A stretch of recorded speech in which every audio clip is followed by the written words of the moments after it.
Are you a real estate brokerage owner or a team leader that is looking to add consistently agents into your brokerage?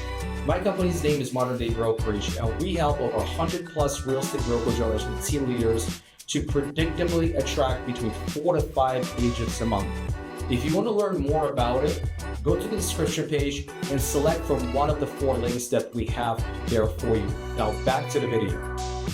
All right, what's going on, my friends? And welcome to another AlanK show brought to you by Modern Day Brokerage, where we spend time and interview amazing individuals. These are real estate agents, team leaders, brokerage owners, but overall business owners that are epic. They take risks.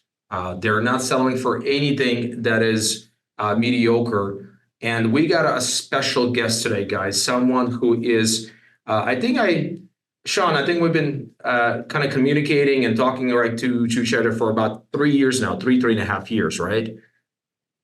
Something along those lines. So we got a great guest, guys. His name is Sean Miku, and he is the founder and CEO of SimpliHOM, based out of Tennessee. And check this out, guys. He launched his brokerage in 2018. Last year, he started with 330 agents. They added an additional 275 agents to the total of 575. They closed on 2,700 transactions. The exact number, I think, Sean, was 2,784, right? $1.2 billion in sales value and $31.9 million in GCI. And they're operating in multiple states, guys. So they're operating in Tennessee, Georgia, Florida, Kentucky, North Carolina, with the plans, and these are serious plans, to open up in 25 additional states in the next 10 to 12 months. He's also got a podcast that's called Making Real Estate Simple, and he flies. I mean, that's what he does. He's got his own private jet. We got to check that out. And this guy just right now, he's actually sitting in Florida office. He's based out of Tennessee. So he flew there on his private plane. So welcome to the show, man. Thanks, bro. I appreciate it. Awesome, man. So share with the audience, like, how it all started. Like, you know, obviously you opened up the brokerage in 2018, and we can definitely talk about that in more detail. But who's Sean? Like, what's your age, man? What do you like to eat for dinner? And then everything else that comes with it. No, just kidding. Yeah, man. So first of all, thank you for the intro. As you said, I was like, God, I got a lot of work to do in the next 9.5, 10 months. But yeah, so Sean, I was born in Atlanta. My parents divorced at a young age, moved to Los Angeles. And then I moved to Shelbyville, Tennessee when I was 14 years old, which nobody's probably heard of. And I was a grade A failure from graduating high school up until success. You know, I had set these expectations for myself of I would achieve X level by X date, and I missed that one. And then I revised and said I'll be a millionaire by X date, and I missed that one too. And I got to a point that 9 years ago, I was on food stamps. I was evicted with me, my wife, and 3 kids. We were evicted from our third house. We were losing our third car to repossession, and we were flushing the toilets with gallons of water that we were buying with our EBT card. And that was a very, very low point for me. And so I entered real estate that was in 2014. Late summer of 2014. And so in summer of 2015, I got licensed as a realtor. And I had started my pre-licensing courses. I'd started those when I was 18 years old, but then I went off to college and I did the whole college dropout thing. I went and I partied and hung out and wasted time. And then I got into door-to-door sales when I was 19 years old. And I'm a very introverted individual naturally. So that was a learning curve for me. And so I ended up working on myself mentally really hard in 2013, 14, as I was starting to go through some really challenging times in life. And I distinctly remember one night laying in the bathroom floor of our house. It was 94 degrees inside this house. The air conditioning wasn't working because the electricity was turned off. and we had a flea infestation. And we had this one little dog. He was a Poshy. His name was Mally, and he was cute, dumb as a box of rocks, but he was cute. And so Mally got fleas. Well, we couldn't afford anything, and I wasn't going to call the landlord and say that we had infested their home with fleas and everything that goes with it. And I remember laying there in the bathroom floor just sobbing at 3:30 in the morning, trying to catch fleas in this little container of water with Dawn dish soap. And watching them like jump on my arm and jump off, and me like moving the container around, trying to get them in there, just thinking how much of a failure I was to myself, to my goals, to my family. So I started working on me and my mindset of success or failure, or whatever my mindset was at the time. And I came across old Grant Cardone back in the day, when he was just coming up. And through him, I learned of Coach Michael Bird, who's in the Nashville market. And Coach Bird invited me to an event for one of his training classes. And so I went to it. I had nothing else going on. I was lost pretty much at that point in life. And I sat next to a real estate broker, and the guy said, "Man, I don't know how much money you make." And I was like, "God, if you only knew." Zero is the answer. He said, "I don't know how much money you make, but if you want to make $100,000 a year, then get your real estate license and come work for me." And so I said, "Dude, I don't have the money. Like, if you want to pay for me to get licensed, then great. Otherwise, I can't." And he said, "Well, I don't do that for anyone. So if you ever do get licensed, just let me know, and I'd love for you to work for me." And I said, "Fantastic, whatever." So he calls me the next day. He goes, "Hey, here's my credit card. Go get your license. Come work for me." So I did. And I had a great mentor starting out of the gate. I sold 11 houses my first 3 months. I was on a heavy split, but I didn't care. I was so broke. Like, my first paycheck was $4,200 after split, and I had negative 800 in my checking account the day that I got paid. So I was ecstatic. And so a couple months goes by, and he starts kind of micromanaging me and like, "Hey, you got to do this and this and this and this, and be on the phone 5 hours a day and whatever." And I'm like, "Dude, like, let me just go make money. Like, I'm making you money. I'm making me money. Everything's fine. I'm not even asking you what the split is or anything." And he said, "No, you're going to do it this way." And I said, "Look, man, like, to salvage any level of friendship we may have, I think it's best we go our separate ways." And he said, "I don't consider you a friend." I said, "Fair enough." And he said, "If you leave these doors and you don't learn this industry from me, you're going to be a failure in this industry."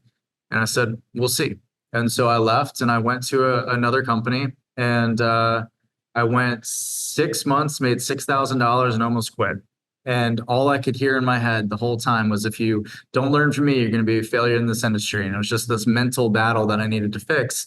And someone came along, introduced me to Joshua Smith, who's over in Phoenix, and Josh started to coach me. And he taught me one thing that stuck with me and that changed, that I didn't have to love houses to be good at real estate, because I don't necessarily love houses. Like, they're cool and all, but like, they don't do anything for me. But I could love people and I could love business, and I love people and I love business. And so I've taken that same approach into building Simply Home, and that's it. Also, I love chicken tenders and ice cream, Oreo McFlurries specifically.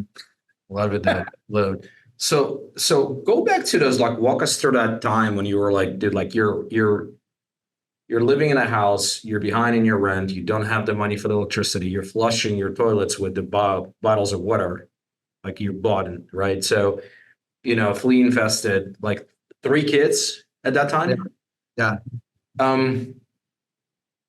Like, how was your relationship with your spouse? Because, like, there's so many divorces out there because of, like, financial troubles, husband's not making enough money, wife is demanding so much, or there are certain expectations. Like, how was your, like, overall relationship during that period of time? When you're freaking broke, dude, you cannot even, like, pay for the electricity. It had its challenges, but it also was, when you have nothing and all you have is each other, if you've got the right person, it pulls you closer. And I think we were very close. And honestly, when you go through really difficult times, I think that's where some of the best memories are made. And you look back on it, and like to this day, 2 days ago, she was like, she asked one of the kids to go get some precious metal and put it around their food. And to everyone else, that's like, wait, what? But we had no aluminum foil back then. And so we were like, we called aluminum foil precious metal because we didn't have any.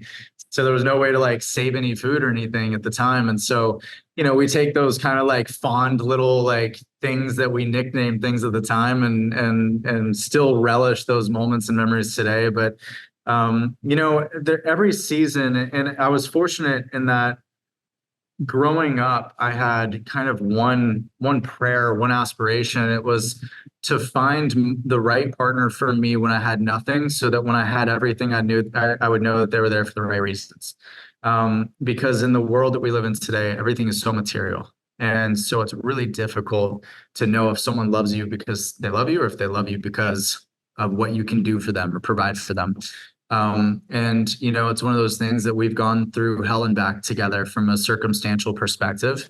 And, looking back at it, we laugh now. We don't always laugh. I mean, there are definitely things that were, God, so hard during that time. But every season, hard or not circumstantially, has its own challenges or blessings in the moment when speaking of a personal relationship like that. And you can have everything materially and have a horrible relationship with a spouse because of other reasons. So at that time, though, I was just grateful to have a rock. She was my rock during that period. She kept me grounded. She kept me motivated. She supported me when I was feeling like a failure. I mean, you go through moments like that of feeling so low that like even suicide's not off the table, and you've got that person that's like, hey, you got this. You're going to figure this out. And it's more than just battling the spouse. Sometimes it's battling the in-laws or even your own family, where they're like, go just get a job, just give up on dreams, go do this. Dude, I've been there. Your situation is so kind of reminiscent to what I went through back in 2007 and 8 and 9. Like, I had an agent that asked me a couple of weeks ago, it's like, what was the, one of the reasons of your success in business and everything else that you do? And I said, my wife.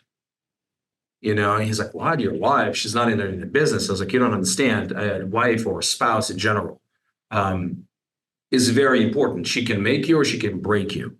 And I remember the days, dude, I had a luxury transportation business from 2003 to 2012. But in 2007, when the entire real estate market imploded, here in Arizona, we're like the epicenter, Arizona, Nevada, Florida, right? Dude, I lost everything. I lost all of my rental properties. I was $500,000 in debt.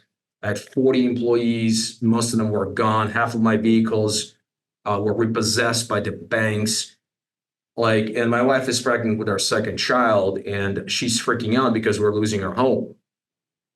We're losing our home, and I don't have any means of providing. So I said, you know what? Why don't you fly out to your parents, and they live on the East Coast, they live in New York, and I'll try to figure these things out here. And it was tough. I think the toughest point of my life was when our son was born, Zach. He was born in New York. I was not there. And the reason I was not there is because I didn't have any money to fly out there. And I said it to myself. I said, damn, I would never do this again to my family. I'll never do this to myself. And yeah, there were moments where honestly, I just didn't feel like getting out of the bed. I mean, there were moments where like I was actually thinking about, like you said, suicidal thoughts, right? Like I cannot provide for my family. I cannot provide for them. And that was just the lowest point of my life. So 100%, like in your situation, it's definitely more to the next level, dude. But I remember those days. And what sticks out the most is the fact that my wife during this period of time, she never questioned me. She never doubted me. She never said, I told you so. She never said, go get another job or anything like that. She had full confidence and trust in me, in us moving forward and getting it to the next level. That's what happened, dude. Yeah. Yep. And that's what it takes. Because if she had walked away, who knows what thought would have won, Exactly. So So, all right, so you got your license. In the first 3 months, you closed on 11 transactions, which is like more than like majority of the agents do in 2 years or 3 years. Yeah. And then things didn't work out with your team leader. You decided to go solo. And in the next 6 months, you said $6,000 in income? I was so arrogant, dude. Like looking back. So what were you doing for that team leader that you were not doing as a solo agent? Was it the leads thing or was it just? I was working. It was a leads thing. Yeah, it was a leads thing. And so then when I flew solo, I thought that I had it all figured out. You know, I had this big old ego. Like I came out swinging. I sold 11 houses in 3 months. Look at me. And so then I go out and I swing and miss for 6 months straight. I'm calling my best friend, borrowing money to pay the rent, doing e-commission advances, going, man, I'm at risk of doing this all over again. I'm risking losing everything again because of my ego, you know? And so that was a learning experience. So what were you doing like during that 6 months, right? That you just were not clicking for you. It was just not generating. You were just not getting enough at bats. You were not getting the leads. I mean, like what was happening that you were not like closing any deals? Hey, sorry for the interruption. Are you a real estate brokerage owner or a team leader that is looking to add consistently agents into your brokerage? My company's name is Modern Day Brokerage, and we help over 100 plus real estate brokerage owners and team leaders to predictably attract between 4 to 5 agents a month. If you want to learn more about it, go to the description page and select from one of the 4 links that we have there for you. Now back to the video. Yeah, so I was so focused on trying to become who I am today that I wasn't focused on who I needed to be then. And what I mean by that is my habits, my time was being spent trying to build an infrastructure for the future instead of focusing on calling people and following up with people and hosting open houses and doing the basic things that need to be done on a continual basis in order to be successful. And that was something that when it was brought to my attention, how I was allocating my time, I realized very quickly that, oh yeah, you're right. And then I could make a quick shift to go to, hey, these are the habits I need to do today to be successful. And when I did it, all of a sudden I got results. It's kind of weird how that works. So, and then you just compound it. Yeah. So instead of kind of like focusing on the busy things, you should be focusing more on the productive things, the ones that are actually going to get you in front of customers. Gotcha. So like during that 6 month period, like like human nature usually kind of goes back to the comfort zone, right? Like I want to go back to what I know the best, and that's going back to probably be part of the team or possibly even go get a part-time job, and that part-time job becomes a full-time job. Like what stopped you from actually like getting a part-time or full-time job during that period of time? It's funny. I had convinced myself that unless I could get a full-time job that paid me $30+ an hour, I wouldn't be able to pay my bills for the family.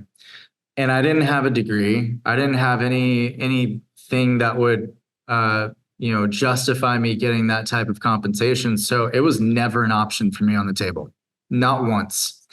For me, it was just like, hey, this is going to work. And if this doesn't work, then I'm going to lose everything again.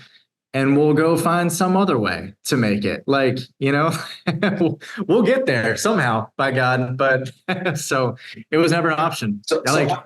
So I think you were pretty much like we're battle tested already. You're like, you know what? I lost it once, was pretty much homeless once and everything like that. All right, what's the worst thing can happen? I'm going through the same cycle again.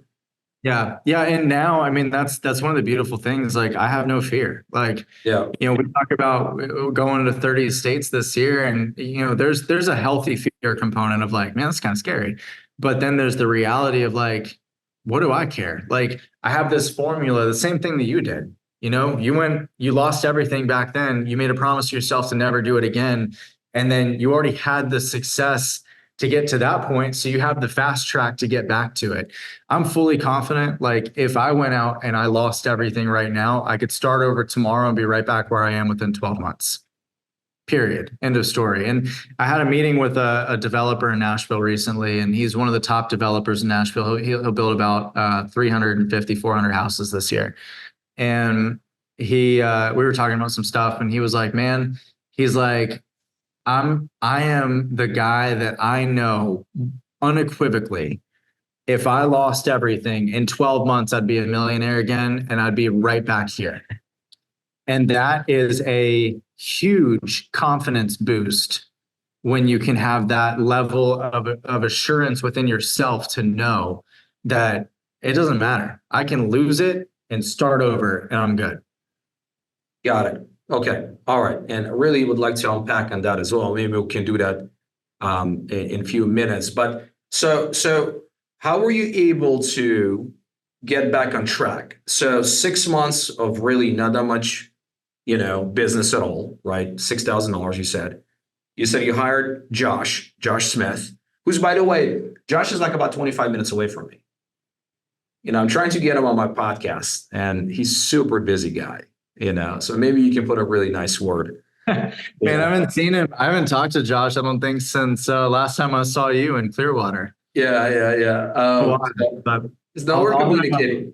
We're communicating. I'm giving him my schedule. He's giving me his schedule. So we're trying to kind of like connect and everything like that. But so did you hire Josh then, and he kind of get you going, or? Yeah, so I started going through his coaching program, and of course this was 7 years ago, I guess now, right? This was back in 2016, April of 16.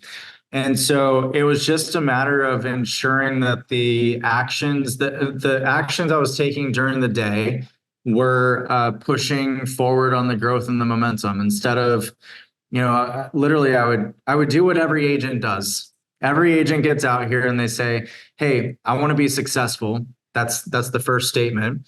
But then the actions are misaligned because they're so busy, I'm going to build these email templates and these campaigns and this and that and the other thing, to do anything other than the face-to-face interactions that are necessary to be successful, right? And you sell yourself on this story of, well, I'm busy, but you're not productive. And so I was busy, but I wasn't productive. And Josh brought some clarity to me, one, in the mindset, again, of the fact that, I was feeling burned out, like, already, because I hated houses. I was so sick of walking. You sold 11 houses and you felt burned out. I hated people's nasty ass houses. I'd walk in and I'm like, God, I'm getting like, this is horrible. Yeah. And so I wanted to focus on the business aspect, but I didn't know how to focus on the business aspect, make money. And so that was a thing. Once I shifted that mental switch, it was pretty easy for me to go out there and be like, all right, cool, I'm going to host open houses this weekend. I'm going to follow up with people. I'm going to stalk them on Instagram until they respond to me. I'm going to do whatever it takes to convert the lead. And fortunately, all of my sales experience in the background led to a point where I was able to easily go and convert people. It was just a matter of making sure I had enough at bats. Gotcha. So 2016, how many units, how many homes did you sell? Oh gosh, I have no idea. It was probably like 18. 18, and then 2017? 2017, I made like 300 grand. Average sales price back then was like 256, 30. You sold probably 70, 80 homes. Yeah, about 50, something. I don't know. Like that. And then in 2018, that's when you started your brokerage. I started the company in June of 18. Okay, so why brokerage versus a team? Typically, the natural progression is like with me, right? I got licensed 2013. The first 3 years, I was a solo agent, sold a bunch of homes. Then I needed help with leads. I hired showing agents. Those showing agents became my agents, and that's how I started a team. I ran a team, and then 4 years ago, I started a brokerage. So there's that kind of like a natural progression, right? What motivated you to go first with the brokerage versus a team?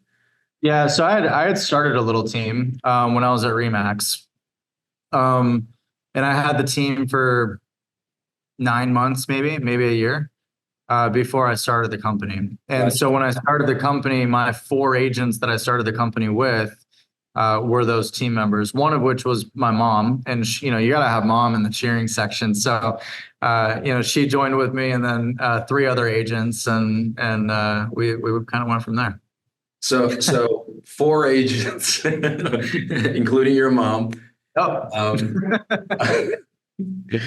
So sorry, 2018, right? So you started a company. What was your vision? Did you have like a huge vision from day one? Like, man, I want to build an empire. I want to have like multiple locations, 30 plus states, whatever. Or was it just kind Yeah, of local no, boutique? I already knew from day one that I was going to build a national international company, that we were going to go public at some point in the future, that like that was the whole vision. And more than that, the vision for what we're building isn't just to build another brokerage, but to really simplify the way that real estate is conducted in general. I think personally that buying a house sucks. I think the process sucks. So for me, it's like, how can we go and rebuild this process and really streamline and simplify the experience for the consumer, while also redefining what the consumer understands is a realtor? Because we have so many people out here who are real estate professionals who just want to screw somebody over for a commission check. And that's where we end up getting these NAR lawsuits, where people are, putting us in this situation because the reputation of the realtor is not good. And so I think we're at a significant moment right now in the real estate industry journey, if you will, to really start to redefine the consumer's experience and expectation of who they should be working with and how it should be handled.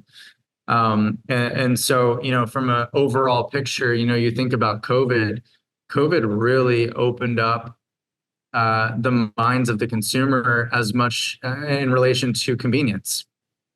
Yeah. Instacart, DoorDash, Uber Eats, right? Like those things dominate. Remember when Amazon 2-day shipping was cool? That's cool. And now Yeah. you're pissed off, you don't get it in 2 hours. Yep. Like, so like the timeline of people is speeding up because of the offerings of every other industry, and the real estate's still, plugging away back here on the railroad. Like, what is going on? Station one. Yeah, exactly. Like, it's crazy. So we need to do better industry wide.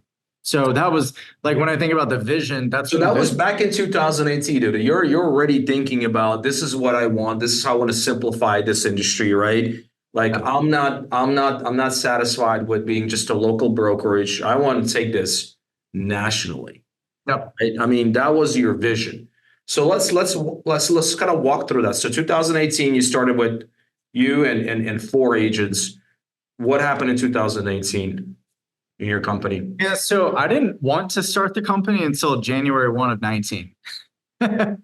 And so my best friend, Thomas, he was like, hey, I'm going to give you the 30 grand to start the company.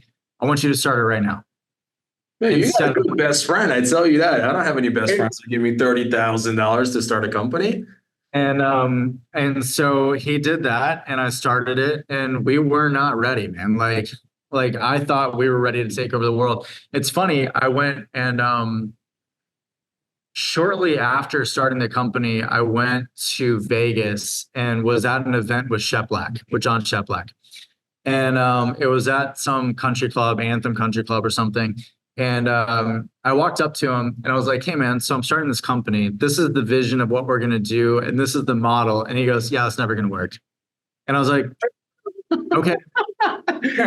Hey, full disclosure, I actually coached with John for about a year and a half or so. And I was actually one of his masterminds in I think it was Anthem Country Club or one of those country clubs in Vegas. I don't remember if it was 2017 or 2018, one of those years. Yeah. I don't know. I don't remember seeing you there.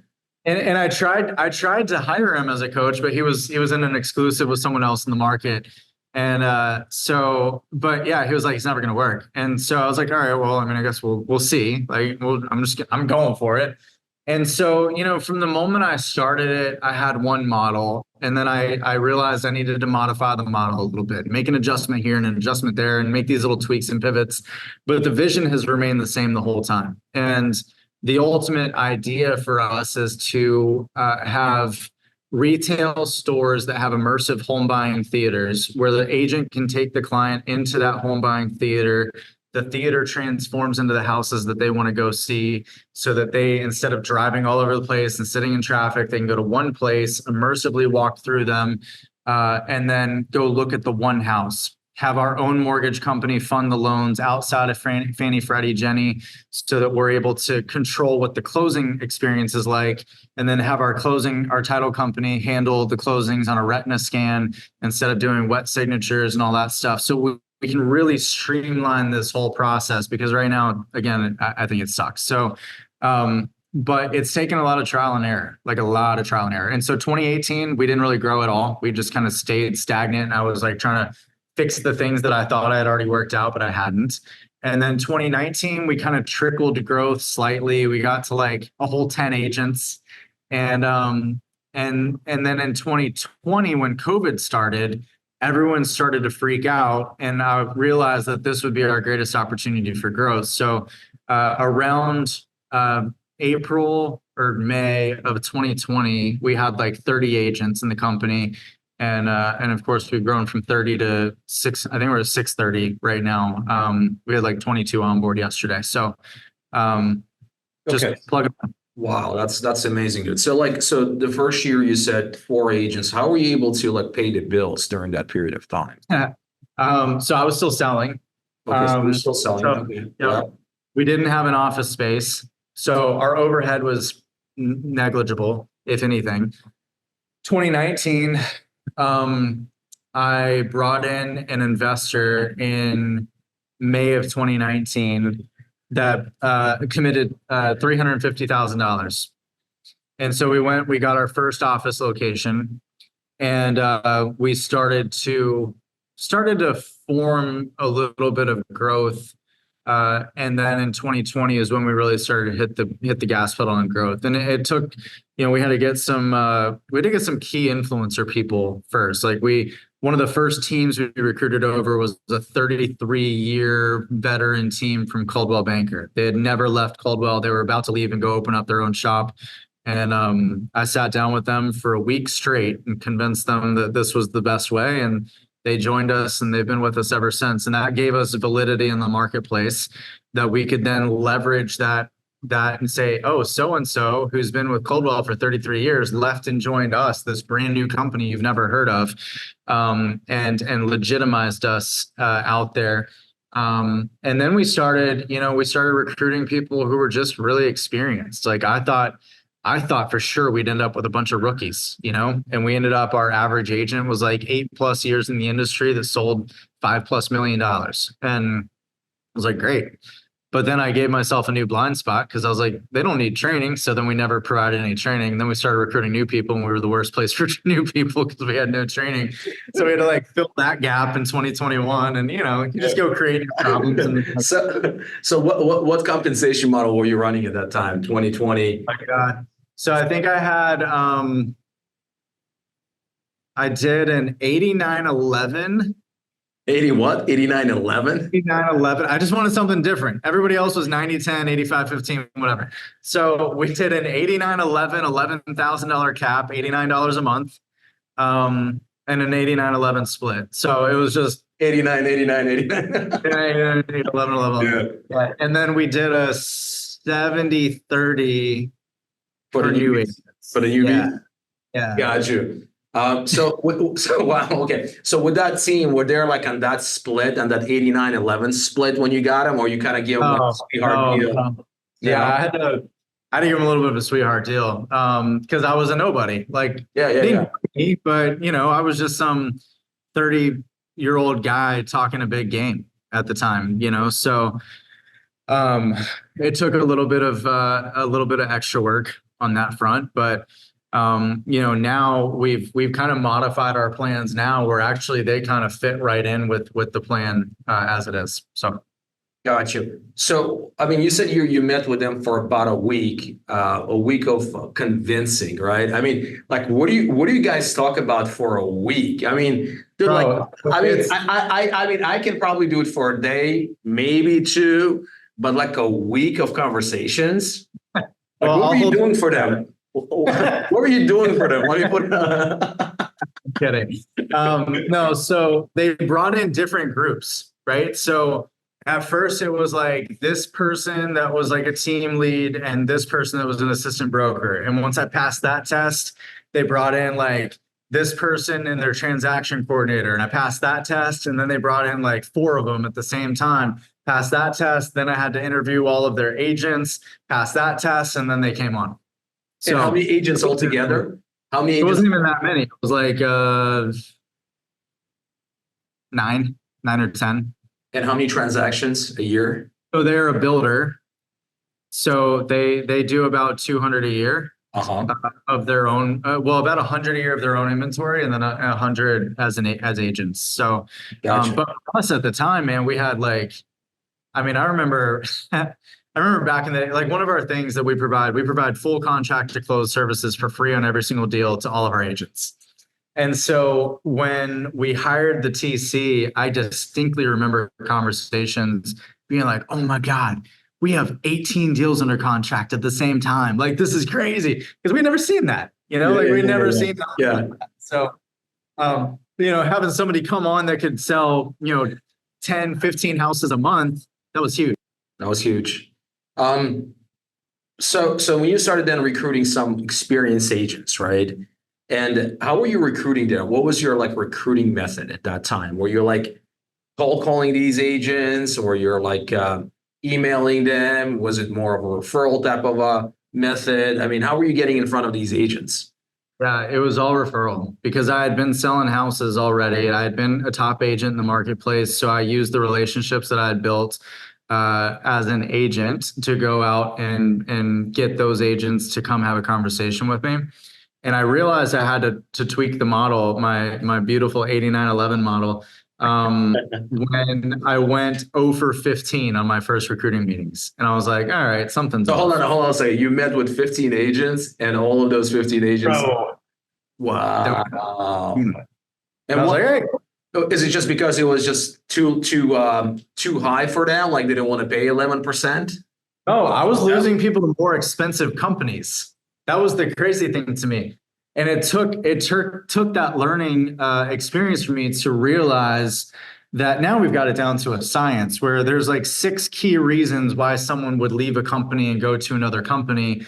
And it's rarely money.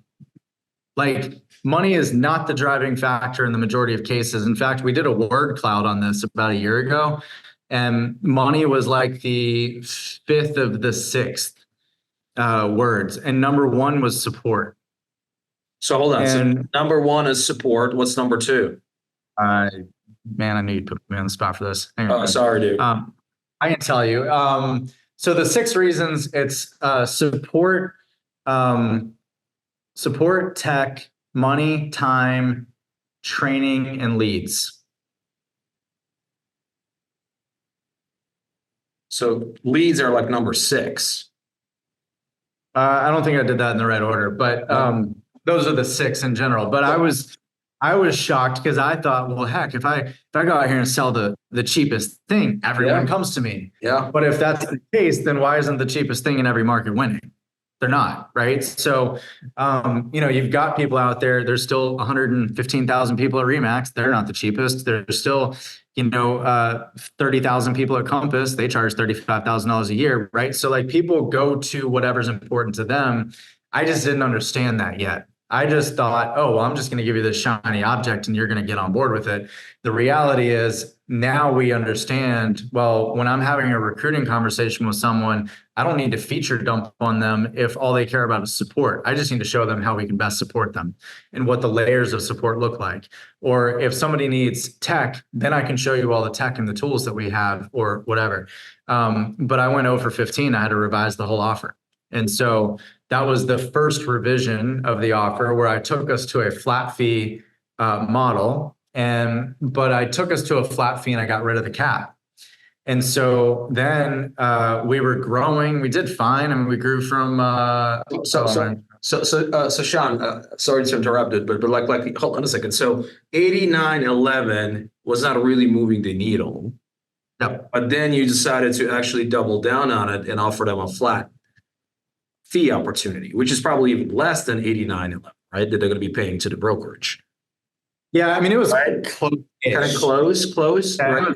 It was a sliding scale. But what made you to go from a split model to like a flat fee model Because, there are a lot of brokerages out there, broker owners out there that kind of like frown upon the whole flat fee, 100%. Like, I don't want to be on a 100% shop. There's little or no value, average support at best. Like, how were you able to kind of like overcome all of those misconceptions?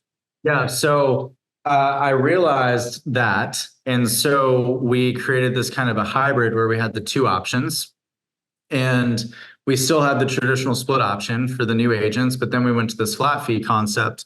And so it was the order of the presentation for us that worked the best. So we built this whole recruiting booklet, right? And to this day, like we're phasing it out, but we still have it. It's like 48 pages long, right? And it takes them through every single thing that they get here. That's a tool, technology, support function, training, like all the different things, so they can find what's most important to them, right? So you're feature and dumping. so we're transitioning this to our new website that's going to be coming out. Yeah, So Sean, you're feature in dumping. a way. But so what we're doing on the new website is we're letting them choose where they go and they say, hey, support is really important to me. And then it takes them to the support page and it shows all the ways that they're going to get support. And then on the bottom, here's additional features. If you want to learn more, click here, but we'd recommend you join on X plan. But what we did was we go and we show them all the things that they get. And then we turn the page to the plans and they see this flat fee and they're like, wait, I get all that for that? And I'm like, yeah, it's all included. And they're like, yeah, sign me up. And so it was just a matter of building the value and then demonstrating the price at that point at the end. And so now though we're getting really targeted, support's your thing, training's your thing, time is your thing, tech is your thing. We're going to have a page specific to the thing so they can say, yeah, tech is important to me. This is all the ways that we provide tech, artificial intelligence, et cetera. And they go, yeah, that checks the box for me. Sign me up. And we rock and roll from there. Got it. So 2020, that's when you started like growing and scaling, right? So how many agents did you guys bring in 2020? So 2020, we grew from 17 to 160. How were you able to handle so much volume? I mean, I'm just thinking the onboarding, training, offboarding. I mean, there's just so many steps involved in like growing so quickly, so fast in such a short period of time. Yeah, so we're really good with automation. So when it comes to like onboarding and things of that nature, the onboarding, like we have our onboarding now down to 1 business hour. So when somebody onboards with us, literally in 1 hour, they're in all of our tools, all of our technology, going through the onboarding process, getting guided through on videos and steps of how to access everything. And if they need help, they click the big red I need help button. It triggers to our onboarding team who immediately calls them and says, hey, I saw you need some help on X step. Let me help you. And so that's been imperative for us to make sure that from a process perspective, we've got that super dialed in. From an offboarding perspective, we never really needed to dial it in because we had almost nobody leave until we hit a certain scale point. And then we started to realize, yeah, we were missing it on training and stuff like that. So like new agents would come on and hop off. And we're like, all right, cool. We got to fix training. But yeah, it's just all back end processes. And I'm grateful that, I don't know if you know Brett Rakowski, but Brett is my COO. I met him through Josh's group, actually. And he had a marketing company called Optimize Real Estate. And so Brett and I connected 6 or so years ago, and he moved to Nashville. And when he did, he called me up and was like, hey man, like I've got Optimized. I'm looking for a place that I can run it. And I was like, hey, I got some empty spots in my office if you want to come work here. And then long story short, and the funniest part is I needed a CMO at the time. And so I was like, bro, I need your help. But if you want the job, I need you to fire this person from marketing because I'm terrible at firing people. And he was like, I got you. So he went and fired her. And then he started the next Monday. Oh, so he just replaced her with himself. Yeah, basically. Got you. Okay, so you hired him as a CMO, Chief Marketing Officer, right? And he is now your Chief Operating Officer. Correct. So he's like Yep. a second in command. Yes. Yeah. That Got is it. literally the title that he calls himself, second in command. Second in command. Okay, so how does your like org chart looks like right now? I mean, so you're the founder and CEO, you're the visionary. You got Brad, who's I'm assuming he's like an integrator, right? And who else do you have in your company right now? Yeah. So first, I believe in an inverted org charts. I'm not the most important person in the company, but the brokers who are frontline to the agents are the most important. So we go top down, we go brokers at the top, then we go to support personnel, and then we go to the president's level and then the C level. And so I'm at the very bottom of the org chart as CEO, and then I've got Brett as COO. I've got a president of agent operations who oversees the brokers and managing all that side, plus the compliance components. And he was a 20-year broker at Remax before. And so he came over for that. And then, we've got miscellaneous support, accounting, HR, agent support. And then we've got some VAs that we work with as far as like implementation stuff on the back end. Onboarding, things of that nature. And then all of our brokers. And I think we probably have, when you factor state brokers, area brokers, et cetera, I think we're probably sitting at like 22 brokers would be my guess, something like that. So these are like managing brokers or designated brokers, right? And they're responsible for each location. Yep. So when you're going national, right? So when you're expanding to, let's say, Florida market or North Carolina market, you start with a managing broker or designated broker. Yeah. So we start with a state broker who can be licensed for us to operate within that whole state. Uh-huh. And then as we start to get attention in a certain area, we'll bring in area brokers. So Florida, for an example, we have an area broker here in Space Coast, which is like Titusville next to Orlando. And then we have an area broker in 30A, which is like Destin, Panama City, all that. And then our state broker is based in Sarasota, and he covers down into like Naples, Marco Island, and up to like north of Tampa, Clearwater. And then we're about to likely bring on a team out in Fort Lauderdale. So they'll have their area manager will run Miami up to the bottom of Space Coast, which is Melbourne, Vero Beach area. Okay. And so these brokers, obviously, they're in charge of compliance first and foremost, supporting the agents. Yeah. So just supporting the agents. We centralize compliance. We centralize that. So we have a head of compliance who manages all that from an oversight perspective. And then all of our contract to close team manages all compliance from a transactional perspective. So our head of compliance handles like E&O licenses, things of that nature. And then the TCs are handling all the deals. And then we have the head of compliance random audit deals on the TC side to ensure that everything's being done the appropriate way. Gotcha. Now, your brokers are also recruiting agents or meeting with agents or? Not even that. So we've built a recruiting team. So like we just introduced a revenue share model 3 weeks ago that is 7 levels, just like EXP, the whole thing. But one of the things that I have always hated about many of those interactions that I've had with those companies has been that everyone is the recruiter and they're just selling themselves to the growth side.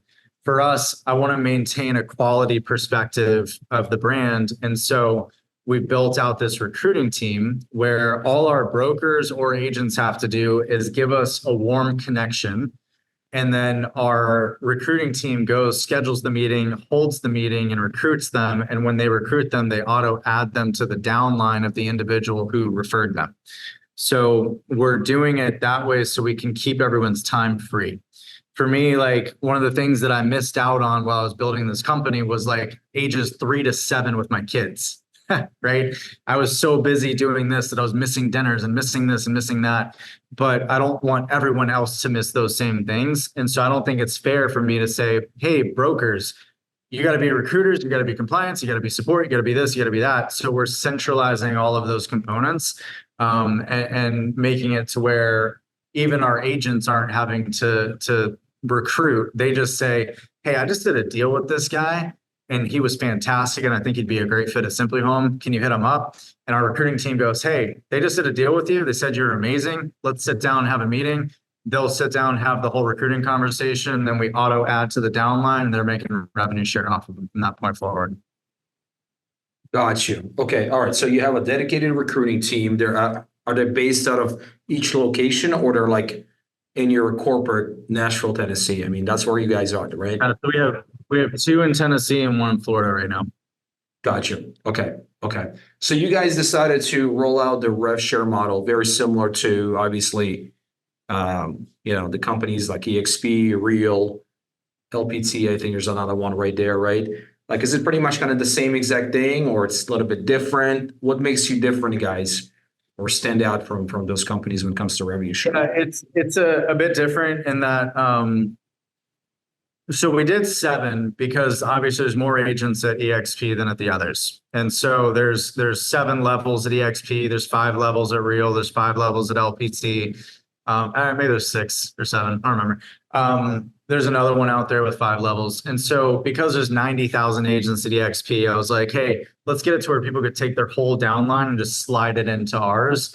And then we front loaded levels 1 and 2, and then top heavy on level 7. So that on those front 2 levels, we're outpacing them. And on level 7, we're outpacing them. They also have a buffer that they do, which we don't. So basically, there's they don't really talk about it much, but like somebody I was just talking to that just joined us said that their agent capped, they were supposed to earn $2,800 based off that agent's cap, but they've only actually earned $2,400 because EXP will take X dollars, subtract out a buffer, add back in a little bit, and it ends up being less than. And so we've kind of done away with that whole concept, but one of the big differences is we've got the hybrid plan. So we've got one plan that's a $5,000 cap. We've got another plan that's the revenue share is the $15,000 cap plan. So if someone's on the $5,000 cap plan and we do our job and they are raving fans of the brand and they bring people in just because they're fans, they're seeing how much money they could be earning in revenue share, but they're not actually getting paid it. But when the money makes sense for them, they can switch to the share plan and start getting paid that money that they've been accruing through the agents that they've recruited in their downline from that point forward. Anyone who's on the revenue share plan, if they recruit anyone, it doesn't matter what plan they come in on, they're getting paid. Even if it's the $5,000 cap plan, they're getting paid 20% on level 1, 23% on level 2, 8% on level 3, et cetera. Whether it's the 5,000 or the 15,000, it's just a lower sum, obviously, because it's 5,000. Yeah. Got it.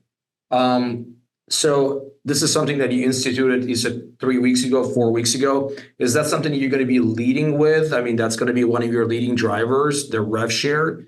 Yeah. It's been one. Yeah. I mean, in the last 3 weeks, man, I mean, we've unlocked, we've got 75 people onboarding in Georgia right now. We've got 10 people. Sorry, in the last 3 weeks, you said you have 75 agents onboarding in Georgia? Yep. And just outside Atlanta, we've got 10 or 15 onboarding in Kentucky, our typical growth in Tennessee. Florida, we've got another 70-person team from EXP that's likely to join. Plus, we've got 5 just from meetings today joining in this coast over here, and others onboarding in the 30A market and so on. So like it's already starting to get a life of its own, but like our first rev share payments go out on March 15th. And I think the moment that those go out and it becomes tangible and real to people, that's the moment that people say, hey, like, yeah, I want to be a part of this. Because, if Glenn Sanford had walked in the office in 2012 and said, hey, you want to be a part of something where we've got 400 people and we're going to take it to 90,000 people in the next 10 years. Obviously, more people wish they had said yes at the time. And we're doing something very similar. And, EXP's done a phenomenal job.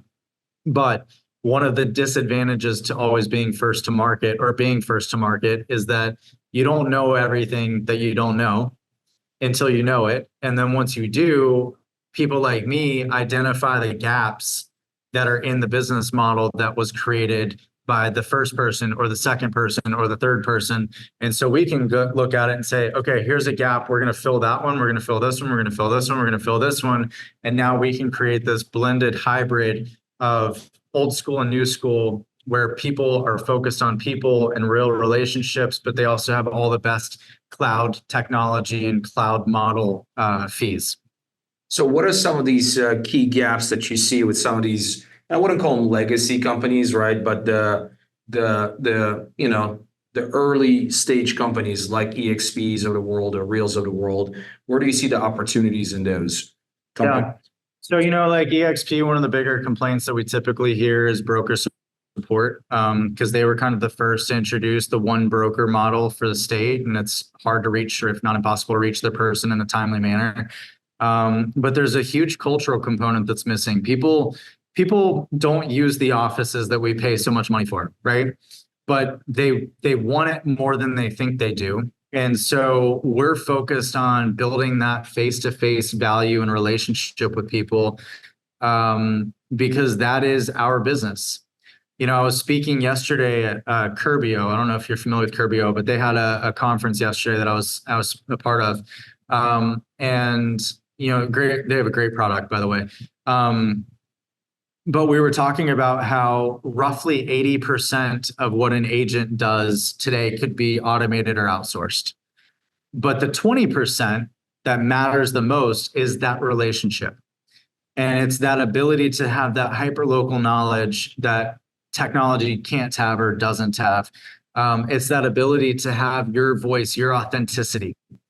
And I think that's the thing that more realtors need to focus on, is maintaining your authenticity, whatever it is. Because if you're true to yourself, you speak with a passion that people resonate with, and when you're talking about attracting business from a real estate agent perspective, all you're looking for is your tribe. You're looking for people who have similar interests that you want to work with, that you can go out here and find success with. And so, like, one of the things that I coach our agents on all the time is, hey, when you're focused on how you're going to build your business, you got to do the basic stuff. You got to do the open houses and the follow-up and cold calls and whatever, circle prospect, all those things that we all know. But for me, what I found the most success with and joy from, fulfillment from, was I started a flying club. I love flying airplanes. So for me, it was like, man, I want to get around other people that love flying airplanes. And so I did. And so I started this group of pilots. We had 30 people come together. We had 2 guys with airplanes. We put the planes together, and we'd get together a couple times a month and talk about airplanes and aviation and go fly together and stuff like that. And you're able to do this passion thing that you enjoy while also building your business, and it keeps you authentic to who you are. And so, we have people in Nashville, they've started hiking communities. And every Tuesday, rain, sleet, snow, or hail, these folks are out there going on hikes. And these women who, I've got one woman in my office who is starting this whole foundation of women empowering women. And I love it. I'm all about it. Go do that. And she also started one of those hiking communities, and her whole business is built from those 2 passion projects for her, where we can be authentic to who we are. And you don't have to work with the jackass that you don't want to work with. You can work with the person who has the same values and principles and so on.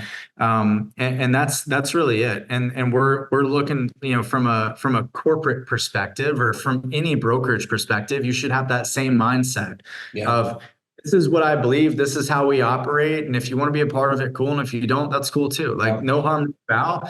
Not everyone's going to be a fit, but we need to make sure that we're focused on attracting our folks. Absolutely. So you're leading with physical office locations then, right? You're kind of cloud-based, but in reality, you're also hey, we have offices for you guys to work on, right?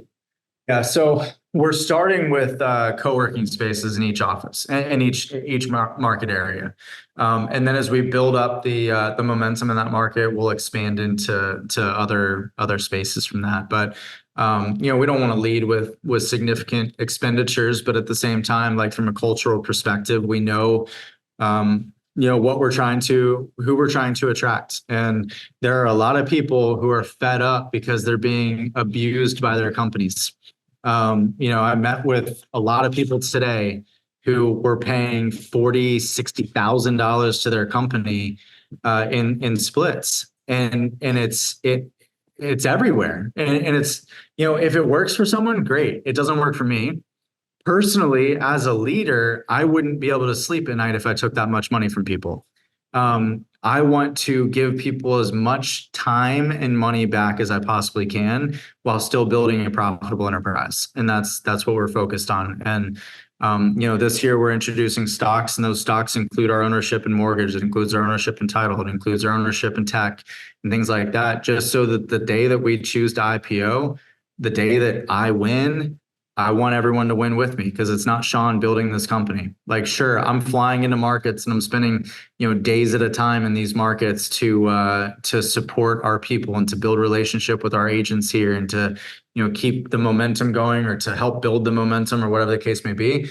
But at the end of the day, it's the people that are boots on the ground in the market when I'm not there are the people who are a reflection of what we're building. And so that's what I want to stay focused on is building something great with great people and helping them win with me. Beautiful. So the end goal really for you is you want to go public. I mean, that's the ideal scenario. Yeah, more than likely. I mean, More likely, right? now that they're starting to kind of walk back to the ESG stuff, I'm not a huge fan of all the ESG stuff that's been going on. But they're starting to see the implications of that in the open markets. And if that continues to kind of to walk back, then yeah, probably. But at the same time, we can still build a magnificent company and keep it private. And people still win with their stocks, once they pass through the vesting period. Okay, so we're talking about stocks for owning your real estate company, stock in mortgage company, as well as title company. Yeah, and tech and services. Yep. And tech services as well. Yep. Got it. So you own your own mortgage company, or you're JVing with someone else? Yeah, so I've got a mortgage company that I own that we're currently running back-end processing through Revolution Mortgage, Okay. which is founded by some leadership folks from Loan Depot and Movement. And they've got super dialed in processes and things of that nature. The JV side on the mortgage is really, really challenging. And if you're a broker owner, the volume has to be at a pretty tremendous level for it to make any sense for the headache that it is to get it off the ground. The title side, I am a owner of Closed Title based out of Fort Lauderdale, and Closed Title literally is building the format of JV title companies. And they partner with broker owners across the country in 19 or 20 states up to this point. And they're phenomenal. And it's a matter of who you get in business with, but you gotta do a ton of research. But when you get in business with the right people and the right partners, man, it's sweet. When you're in the business with the wrong people and the wrong partners, it sucks. Oh yeah, I've been in that situation many times, and I can same thing with the JVs on a mortgage side as well. And that's why I'm asking, because I made two mistakes with the JVs on a mortgage side of things. They just didn't work out the way it was supposed to work out. Yeah. And that's not just resources, man. It's your name, because you're basically pitching it to your agents, right? And when the fulfillment side of it, doesn't come to fruition, or it's average at best, then it's like your name on the line here. So it's tough. So, I mean, we got a mortgage company right now that we work with, and, they're licensed in 49 states. And I mean, I think they're either like number one or number two UWM partner in the country. Like, I think they're closing like 1,500 loans a month. With Nexa? No, it's actually Barrett Financial. Okay, gotcha. Yeah, Trevor Barrett. He's based out of here in Gilbert. I have several different JVs with him on our coaching site, the clients that we work with. So Awesome. They do a really, really good job. Okay. So, all right. So you're right now at 625 agents. I mean, what is your goal for until the end of the year? How many agents do you want to end up with in a company? So like when I build out forecasts and pro formas and things of that nature, I get real conservative. And so I, when I built out for 2024, I was looking at the transaction volume that occurred in 2023 as like a bottom end, because 2023 was rough. I mean, 1995 level transactions, it was a challenge for sure. So we looked at that, and then from an agent growth rate, we kept it at what we've averaged. We actually did the lowest of the last 2 years from a month-to-month growth percentage. So the spreadsheet says that we should end the year at 928. Where we'll actually end the year, I suspect will probably be closer to 3,000 or 4,000. And that's if I can deliver on getting to the 30 states by the end of the year. And so the driver for that is so what we're doing when we're entering. Dude, sorry to interrupt. You're talking. It's so like dude, like I'm like 30 states by the end of the year. Like, you know this. I don't have to give you this information, but like there are 100,000+ real estate brokerages out there, man, Sean, and like 80% of them have like 7 or less agents on their roster, dude. And I'm like, this guy is just sitting there and he's telling me that he'll have 3,000 to 4,000 agents by the end of the year. He's going to be in 30 states. Like, how? Yeah. Well, so, when you think of Real, right, or EXP or these companies, what we have that they didn't and don't is, or do, they do now, but didn't when they started. We have a market in Nashville that has every single competitor you could have, like all of them. We have every model that you can compete with. We have every big brand. We have every up and coming brand. We have all of it, right? So we have demonstrated that we can have 600+ agents in one city inside of one state, right? And so those 600 agents are our biggest fans. And so as we go into these new markets, you remember the advice, or maybe this is just the advice I was given, but the advice to a new agent for farming a neighborhood. You go into a neighborhood and you give away a couple listings. You tell them to keep their mouths shut so you can get signs in the yard, right? And then you go circle prospect, host open houses, the whole thing. Yep. So I'm deploying a very similar tactic going into these new markets where every market has, we're grateful. I'm grateful that we're getting really strong brokers in these markets, right? People who have great reputations, they do great business. They have great listings, all those things. But then we're going after the top agents in certain brokerages, and we're giving them a deal to waive all expenses for the first year so that they'll be a vocal mouthpiece and influencer for us as we enter that market. And so we're only doing that for a few select agents in each market, 5, 10, give or take. And so when we enter that market, we're getting these influencers in, they're agreeing to help promote the brand weekly on their social media, help us get lists from the places that they used to work, et cetera, for our recruiters to work. And we're waiving all their stuff for the first year. So when they come their stuff, you're talking about like their fees. They're not paying anything. Yeah, they're waiving their caps. Yeah. And we're putting them on the revenue share. So any of those people that are bringing in, we're building their revenue share downlines for them while waiving their overhead essentially. And so at that point, we've got 10 mouthpieces in a market and 10 mouthpieces in that market and that market and that market and that market. Well, I can take 10 and turn it into 600 because I've done it, right? So it's a matter of the first 10 in a market is really hard to get. Nobody knows you in the market. You're brand new. Big whoop. I'll sell $2.5 billion in real estate in Nashville this year, but it's not this market, right? So we have to prove ourselves in this market. So we've started to prove ourselves by bringing over a great broker. Now we're picking off some of the top agents. Like literally, we probably added 60 million in annual production in 5 meetings, something like that, 75 million, something like that. And they're going to come over and they're going to be great mouthpieces for the brand. And they're in the top 10 of the company they're leaving. And those people are going to be, bringing people over because they're excited about the opportunities. They don't want to see their friends giving away $40,000, $60,000 a year.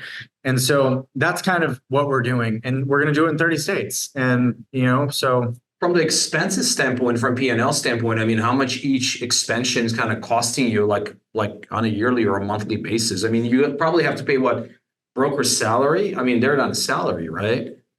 No.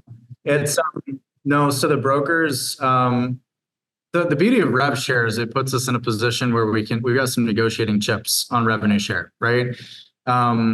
Where we have on the revenue share roster of 600 and some odd people, there's probably 500 who aren't in a downline. They're like direct to the company. So I can take people that 500 and drop it in someone's rev share bucket to like satisfy the need to, to kind of gap fill, right? From an expense standpoint, the biggest headache is the fucking MLSs. If we're being honest. Dude, we got 11 MLSs here, dude. Like in our 11 counties, we have 11 MLSs. And the smaller the county, the smaller the city, the more expensive the MLS is. Yeah, exactly. With limited functionality. Yep. So we run into the similar things, and like the Miami MLS is $34,000 to join. No.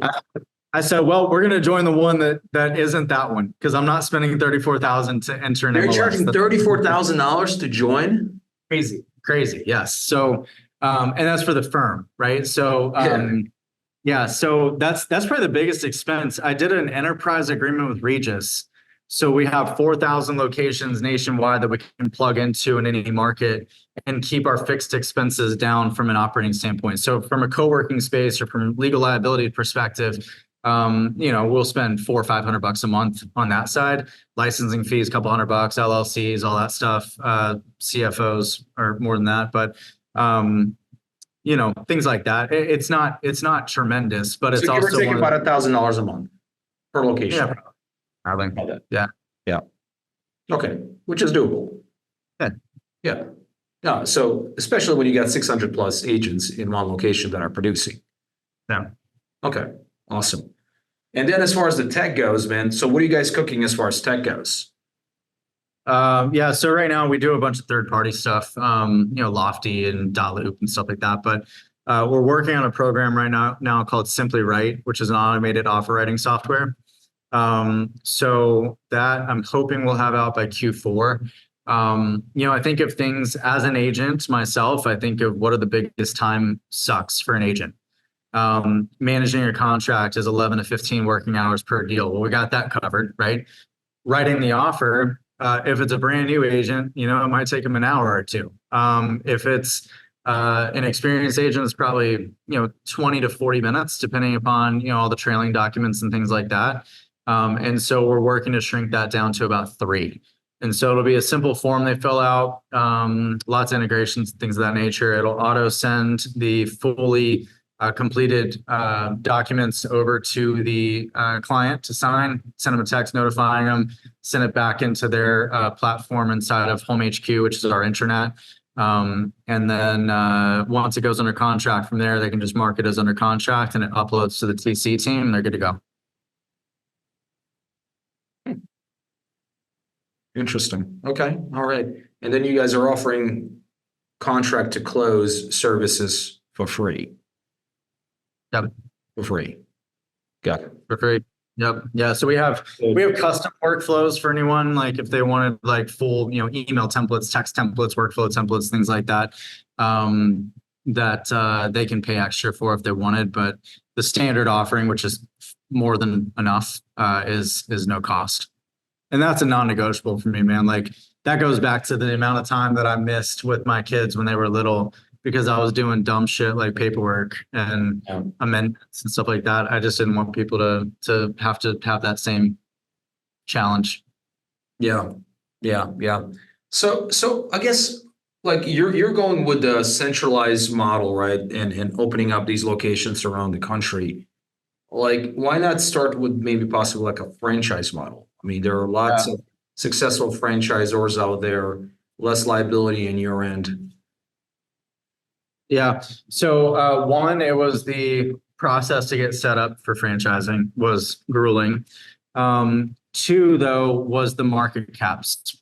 If we go to IPO, at some point. If you look at the market cap of EXP versus the market cap of Remax, it is night and day difference, right? Because there's so few dollars that get up to the franchisor at that point, because you got to pay, the regional and the local and so on with all these different fees. And our model, quite honestly, like it's so compressed on the agent side. There's nothing extra to feed a franchisee in the middle, and build in those layers without adding a franchise fee or something like that. And it just didn't fit what I'm trying to accomplish from a vision perspective.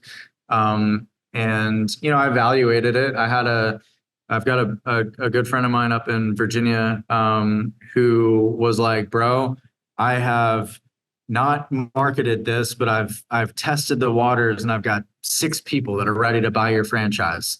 And I was like, it's not going to work, dude. Like it's not going to fit what I'm trying to accomplish. We got to keep it corporate, to keep the experience what I want it to be across the board. I want the same office feel. I want the same, like this is in every office. The simplicity is the key to brilliance, neon.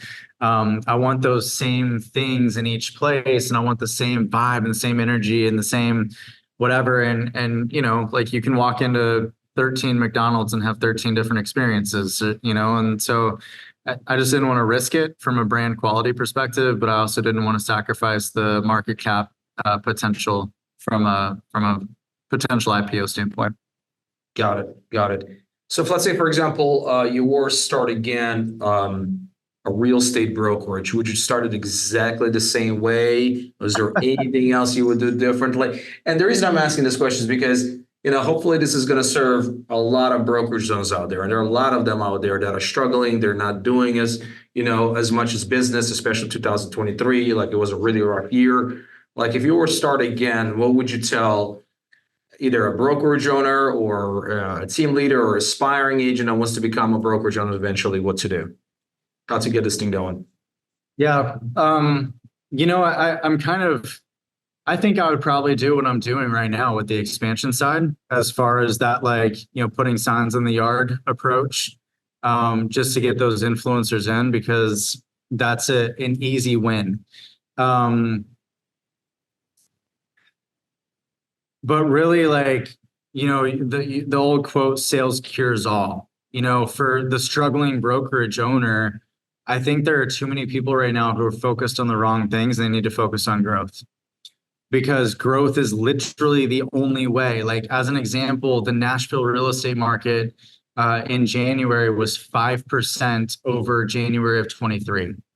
But we were 59% over January of 23 because of the growth that we had in 2023. And that was my entire focus in 23, was to outgrow the negative, period. Yes. So when you talk about growth, you're talking about agent count. Agent count. Because that's the only thing you can control. Yeah. Like you can throw all the training in the world, but they're not going to do more than half a deal per agent per month on an average. So from that standpoint, you've got to grow the base. It is what it is. And, if I were to start all over again, I know what I won't ever do. I won't ever do M&As. Never. Like, I will not go and acquire someone. I'm not going to play that game. Because have you done that? Have you tried that in the last 5 years? I've gone through the discussions, and there's no asset. That's the only negative to a real estate brokerage. There's no asset. You have a bunch of agents who can leave you at any moment. Yep. And go work with someone else, right? And so there's no point in paying any fixed cost to purchase or acquire. Shut up, Siri. Sorry.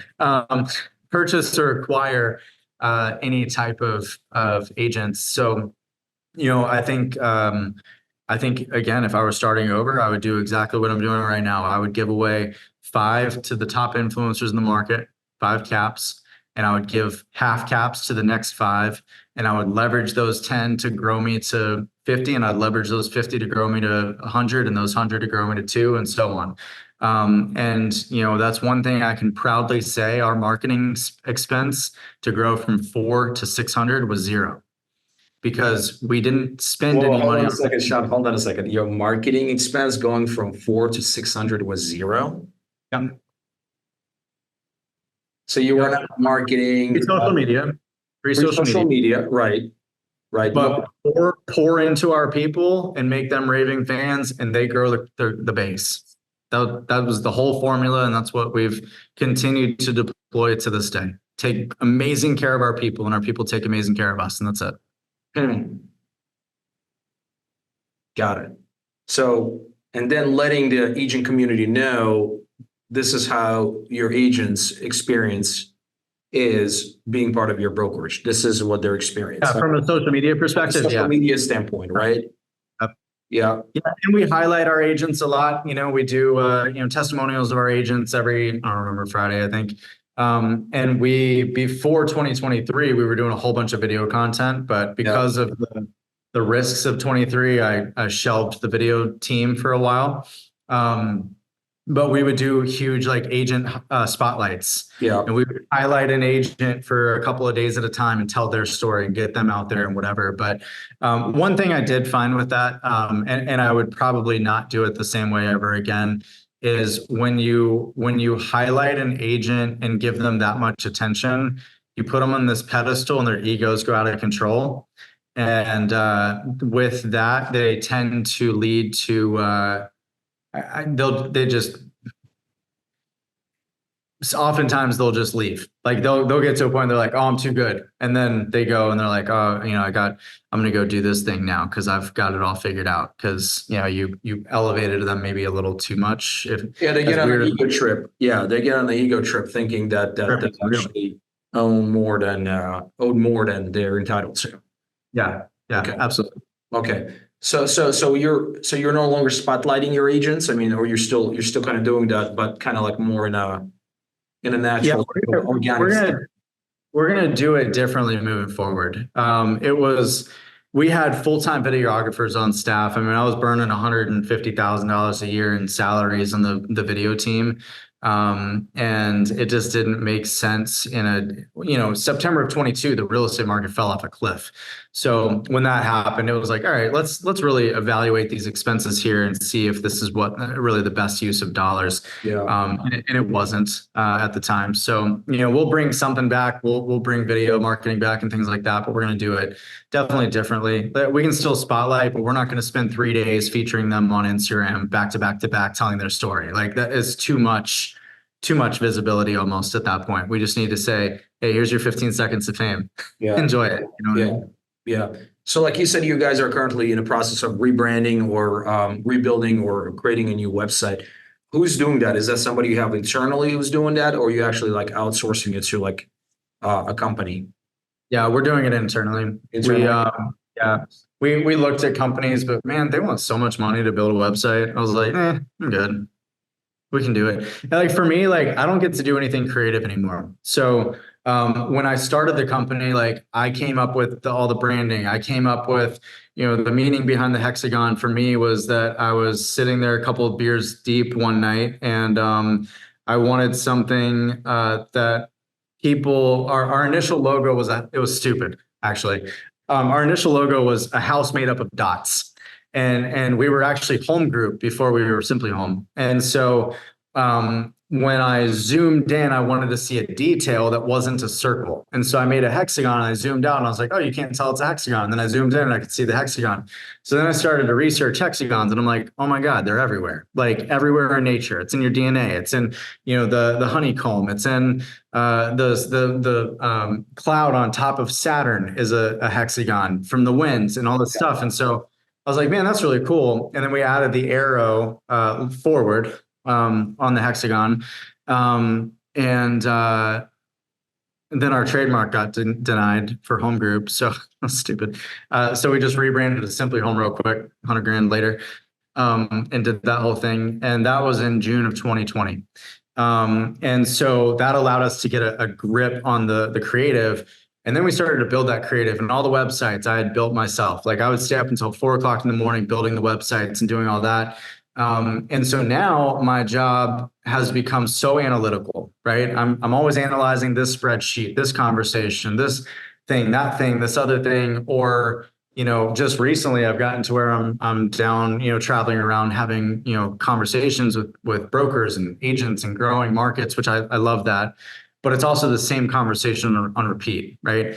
And so for me, it's been sometimes it's just fun for me to get involved in something creative. So I usually volunteer to do website stuff and say, hey, let me go build this site because I need to do something that's not this analytical mind.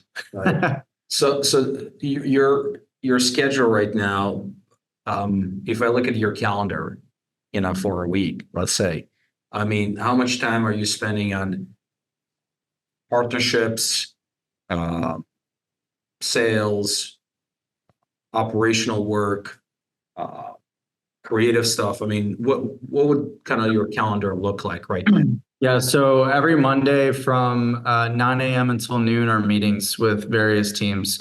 So I'll have like a meeting with our mortgage company CEO, meeting with our contract to close CEO, a meeting with my COO, and then a strategy meeting with our upper management team. And that's like my first 3 hours of each Monday.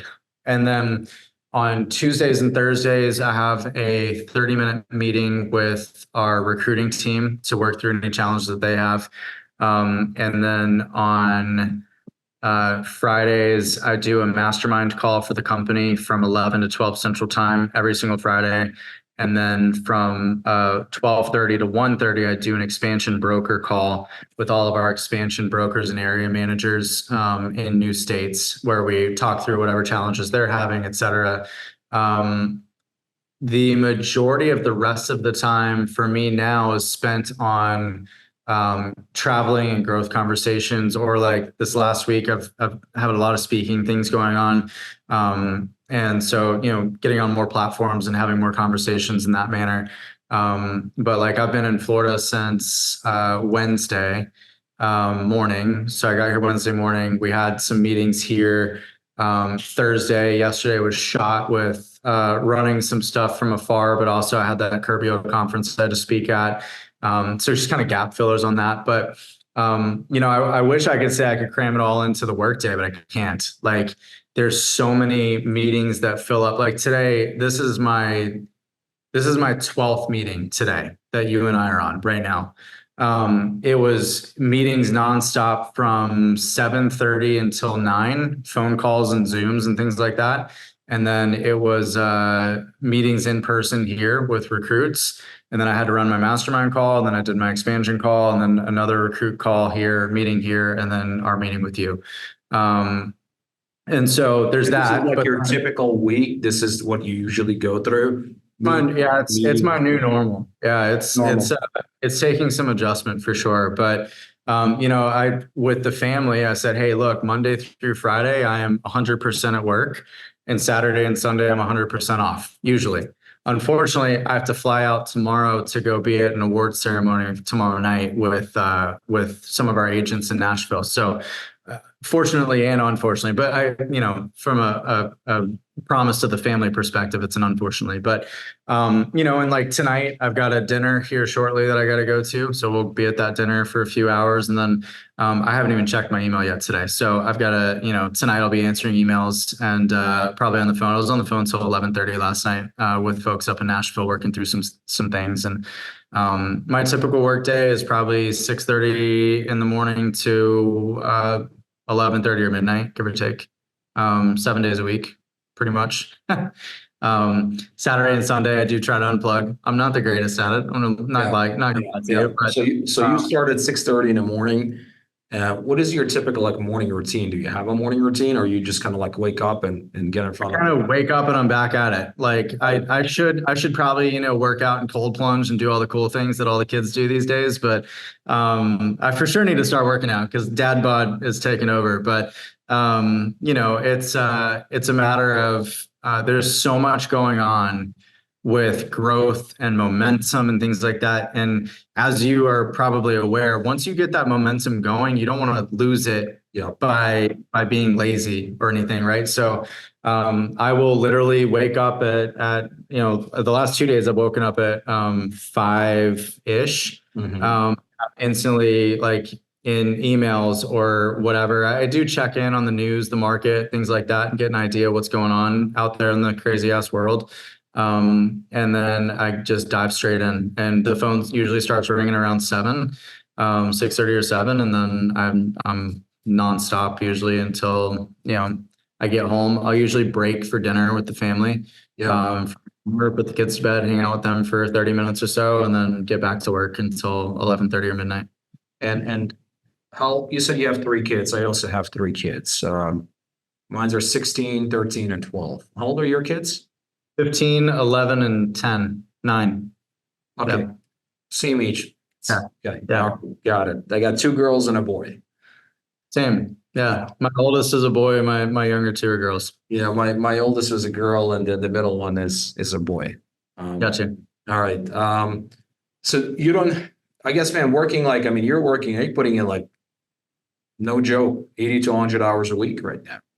Yeah, probably. I don't know. It doesn't feel like work though. Like I just do what feels right and what needs to be done. Yeah. I do truly enjoy it. I enjoy it more now than I did a year ago. Where now I'm having more growth conversations and vision opportunities, and that's fun. Being in the day-to-day grind helps having teams that I trust. And so, my CEO of handled the contract to close team. Like, she does a splendid job of managing her team. And so I never have to worry about that side. Brett does a phenomenal job managing the operational side of SimpliHOM. We've got a kind of an interim director of operations to assist him, and we've got the president of agent operations. I know our brokers are taken care of, compliance, all that stuff. So, I mean, I could go on a 3-week vacation. We'll still be growing, like we're officially a business at this point where it's going to grow with or without me, but it sure is a lot more fun when I'm involved. Right on, dude. Wow. I mean, I got another like 10 or 15 questions to ask, but Ask them. No, dude. We're good, dude. We're good. Like, after hearing that this is like a meeting number 12, I was like, dude, I'm good, dude. No, I also no, I don't drink caffeine either, for the record. Oh, you No don't drink coffee? You don't drink coffee?